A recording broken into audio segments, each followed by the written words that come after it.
Hi there. Now we all are watching what's all happening in Brazil. There is rioting, there's looting, and even the institution like Supreme Court has been vandalized. All because one group of people, supporters of a political party, supporters of a politician, are not trusting the election or they are not willing to accept the results of the election. And when such situations occurs, I say that democracy is being killed. The democracy dies. Fortunately, in India, it never happened, and I wish it should never happen in India.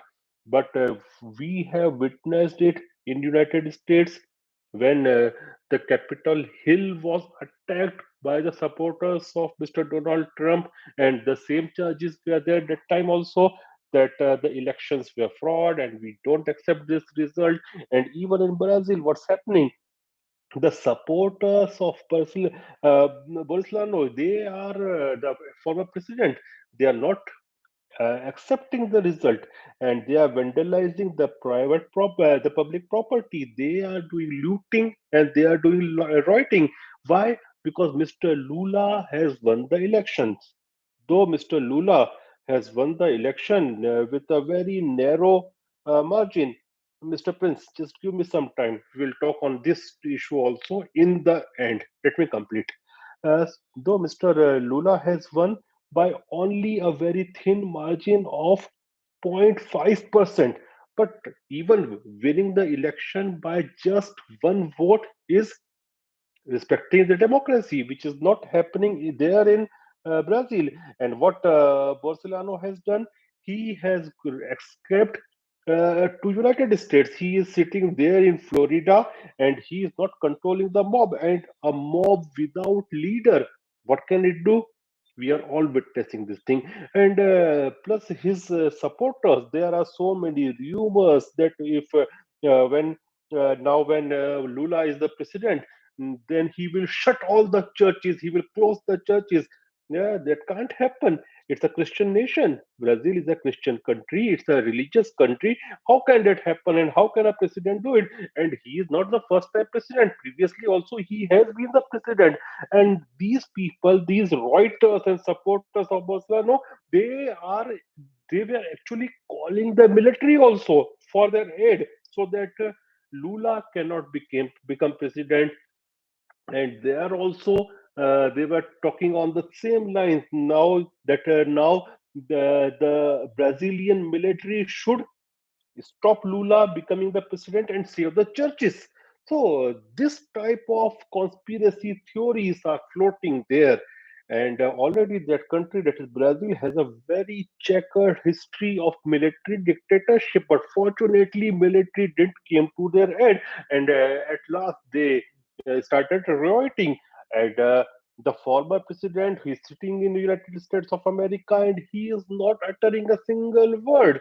And Lula is saying that he will tackle these Reuters very harshly according to law. Now let's see what will happen. Will the former president come back to Brazil, or he will stay there in United States only? We have to watch all these things. But in front of our eyes, we are seeing that the democracy in Brazil is being killed. And even before the elections, there were so many conspiracy theories circulating because Lula was having some cases of corruption filed on him. Then he went to court, and Supreme Court released him from all the charges.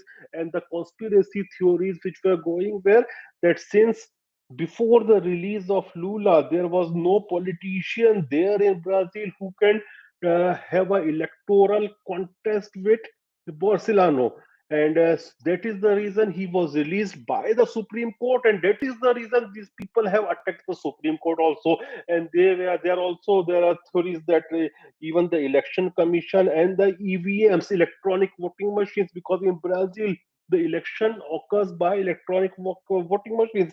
Now they are the same type of conspiracy theories which people talk in India as well, that there is some hacking in the EVMs, the electronic voting machines, which never occur. But there also they are talking all these things. But the fact is, Lula is a charismatic leader. Forget his ideology. He's a mass leader, and he won the election. But these people are not accepting, and this is shameful for any person who believes in democracy. That is the reason our prime minister also, he's worried. He tweeted that he's worried about the happenings there in Brazil. So let's hope that things doesn't have go on that path. Thank you. And now the question of Mr. Prince. He's writing, sir, is this the work of external agency or this is a flaw of democracy? See, this is not a flaw of democracy. Anyway, I say that no system is a perfect system. Even there are flaws even in the democracy. But this is the flaw of people. The external agencies, external powers will do whatever they want to. But finally, the Brazilian people are behaving, acting like that. So if the people of the country doesn't behave in this manner, what can the external powers do? Nothing. The external agencies or the enemies of a country will try to do anything and everything, but it is up to the people.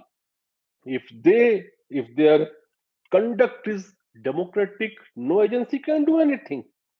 Any other question? If you have any other question, you can write. I will try to answer. Thank you.